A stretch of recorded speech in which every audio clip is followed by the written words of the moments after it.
स्वागत है आपका मेरे YouTube channel GS start educare में। अभी तक आपने इसको सब्सक्राइब नहीं किया है तो प्लीज़ इसको सब्सक्राइब कर दें, लाइक कर दें और शेयर करें। आज हम बात करते हैं इंडियन पॉलिटी की। इंडियन पॉलिटी में जो अनुच्छेद का पार्ट चल रहा था, तो आज मेरे ख्याल से आज 7वां जो है चैप्टर है इंडियन पॉलिटी का। तो आज इसको जो है देखें कि जो भी जितने भी अनुच्छेद हैं, जितने भी आर्टिकल हैं, बहुत ही इंपॉर्टेंट हैं। लगभग मैं उनको सब मेंशन किया हूँ जो कि बहुत ही महत्वपूर्ण है एग्ज़ाम के दृष्टिकोण से हैं। तो चलिए आज हम बात करते हैं अनुच्छेद ये आप इसके पहले देखिए 169 तक हमने कवर करा लिया था, ठीक है ना। तो जो जो इम्पोर्टेंट ज़्यादा है उसको हम मेंशन कर रहे हैं। बात करते हैं अनुच्छेद 174 की। इसमें क्या है कि राज्यपाल द्वारा राज्य विधानमंडल के समय समय पर सत्र बुलाने तथा उसका सत्रावसान करने तथा विधान सभा को विघटित करने का अधिकार है। इसके तहत 200 के तहत क्या है, अनुच्छेद 200 के तहत क्या है कि राज्यपाल द्वारा विधेयकों पर अनुमति देना या अनुमति रोक लेना या राष्ट्रपति के विचार के लिए आरक्षित कर लेना, यह अधिकार है। अनुच्छेद 201 के तहत क्या है कि विचार के लिए आरक्षित विधेयक है। देखिए 213 ये बहुत ही इंपॉर्टेंट है। क्या है कि विधानमंडल के शीतकालीन में राज्यपाल को अध्यादेश जारी करने की शक्ति है। देखिए अध्यादेश जारी करने को जो केंद्र में है राज्य राष्ट्रपति को, वो किससे है, अनुच्छेद 123 के तहत है, ठीक है ना। और राज्य में राज्यपाल को 213 के तहत है, ठीक। 214 अनुच्छेद राज्यों के लिए उच्च न्यायालय, जो हाई कोर्ट की बात करते हैं हम, ठीक है ना। हाई कोर्ट की जो व्यवस्था होती है राज्यों में अनुच्छेद 214 के तहत है। 215 क्या है कि उच्च न्यायालयों का अभिलेख, ठीक है ना, उच्च न्यायालयों का अभिलेख। देखिए मैं इसको थोड़ा सा ऊपर करता हूँ। यहाँ क्या है कि राज्यों के लिए उच्च न्यायालय, फिर 215 क्या है हम कि उच्च न्यायालयों का अभिलेख न्यायालय होना, ये इसके तहत अंतर्गत है। फिर 216 के तहत क्या है, ये देखिए बहुत इंपॉर्टेंट है, उच्च न्यायालयों का गठन, जो हाई कोर्ट का गठन है, जो स्टेट में हम हाई कोर्ट का गठन करते हैं, वो अनुच्छेद 216 के तहत होता है। 217 क्या है कि उच्च न्यायालय के न्यायाधीश की नियुक्ति और उसके पद की शर्तें, जो हाई कोर्ट में जो जजेस होते हैं या जज लोग होते हैं, उनकी जो पोस्टिंग होती है, पोस्टिंग नहीं, जिनकी नियुक्तियां होती हैं, तो नियुक्ति के संबंध में जो उनकी पद की शर्तें होती हैं वो सारा विवरण है अनुच्छेद 217 में। 226 देखिए बहुत ही इंपॉर्टेंट है। ये उच्च न्यायालय की कुछ रीट जो राइट्स होते हैं जारी करने की शक्ति है। हाई कोर्ट के पास कुछ अपने राइट्स होते हैं, उनकी शक्ति है 226 में, ठीक है। फिर 226 तो हो गया। 231 दो या अधिक राज्यों के लिए एक ही उच्च न्यायालय की स्थापना। देखिए आप कहीं नॉर्थ ईस्ट में देखे होंगे कि बहुत से ऐसे हाई कोर्ट्स हैं कि जो 2 राज्यों का एक ही हाई कोर्ट है, 2-2, 3-3 राज्यों का एक ही हाई कोर्ट है, ठीक है। तो उसी तरह वो जो शक्ति है 231 अनुच्छेद के तहत है। 233 की बात करते हैं, जिला न्यायालयों की नियुक्ति, जिला न्यायाधीशों की नियुक्ति, जो हमारे डिस्ट्रिक्ट लेवल पे न्यायाधीश होते हैं, जिसको हम डीजे बोलते हैं, ठीक है ना, यानी डिस्ट्रिक्ट जज जो होते हैं, उनकी जो नियुक्ति होती है वो अनुच्छेद 233 के तहत होती है। ये देखिए अनुच्छेद 239 का क सब सेक्शन क, और उसमें भी सब सेक्शन क, ये बहुत ही इंपॉर्टेंट, बहुत वेरी वेरी इंपॉर्टेंट, दिल्ली के संबंध में विशेष उपबंध है ये, ठीक है ना। किसके संबंध में है, ये दिल्ली के संबंध में, ये बहुत इंपॉर्टेंट है। ये बार बार पूछा जाता है कि दिल्ली के संबंध में कौन सा अनुच्छेद है। तो क्या है 239 का सब सेक्शन का सब सेक्शन क, ठीक है ना। फिर 241 की बात करते हैं अनुच्छेद संघ राज्य क्षेत्रों के लिए उच्च न्यायालय होना, ठीक है ना। संघ राज्य क्षेत्र यानी यूनियन टेरिटरी की बात कर रहा है, यूनियन टेरिटरी में हाई कोर्ट का होना, वो अनुच्छेद 241 के तहत है। फिर अनुच्छेद 243 ख क्या है, पंचायतों का गठन, ठीक है, ये बहुत बार पूछता है। अनुच्छेद 243 का झ पंचायतों के वित्तीय मामलों पर सिफारिश करने के लिए राज्यों द्वारा वित्त आयोग के गठित करने का प्रावधान है, ठीक है ना। वित्त आयोग का गठन का प्रावधान है राज्यों के लिए। फिर आपका है अनुच्छेद 243 पंचायतों के लिए निर्वाचन, ठीक है ना। पंचायत का जो निर्वाचन होता है अनुच्छेद 243 के तहत होता है। फिर देखिए अनुच्छेद 243 बहुत इंपॉर्टेंट, नगर पालिकाओं का गठन, ठीक है ना। नगर पालिका का गठन कितने जनसंख्या पे होता है, ये सारा विवरण जो है 243 में दिया है। फिर क्या है 243 यह क नगर पालिकाओं के लिए निर्वाचन, नगर पालिकाओं के लिए जो चुनाव होता है उनका जो निर्वाचन, वो 243 यह के सबसेक्शन क में दिया गया है। फिर अनुच्छेद 243 यह का सबसेक्शन घ जिला योजना के लिए समिति, समिति जिला योजना के लिए समिति की बात करता है, ठीक है। फिर ये 243 यहाँ तक हो गया। 243 हम बात करते हैं य और झ की बात करते हैं हम, ठीक है ना। सहकारी समितियों का निगमन की बात करता है, ये देखिए 249 बहुत इंपॉर्टेंट है। 249 राज्य सूची के विषय के संबंध में राष्ट्रीय हित में विधि बनाने की संसद की शक्ति। संसद के पास ये शक्ति है कि राज्य सूची के विषय पे क्या बने, राष्ट्रीय हित में एक नियम बनाए 249 के तहत।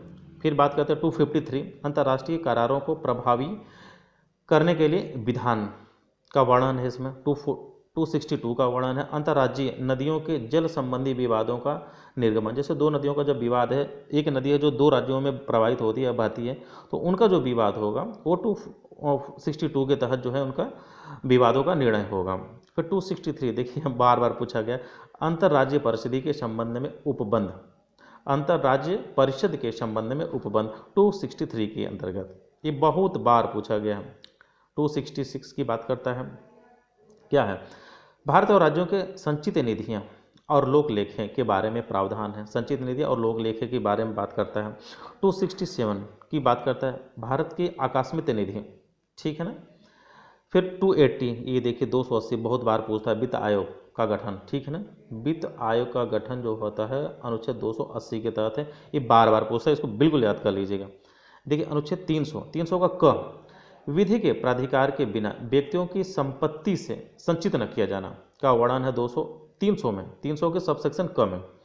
आप देखिए 312 बहुत इंपॉर्टेंट, वेरी वेरी इंपॉर्टेंट है, ठीक है, कि अखिल भारतीय सीमाएं का वर्णन है, ये बार बार पूछता है, ये वेरी वेरी इंपॉर्टेंट है। और देखिए 315 भी बहुत इंपॉर्टेंट है, क्या है कि संघ और राज्यों के लिए लोक सेवा का आयोग का गठन, ठीक है ना।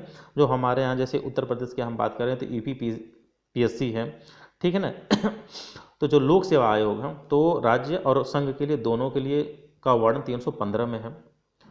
324 की बात करते हैं निर्वाचनों के अधीक्षण निदेशन और नियंत्रण का निर्वाचन आयोग में निहित होना, ठीक है ना, का वर्णन 324 में है।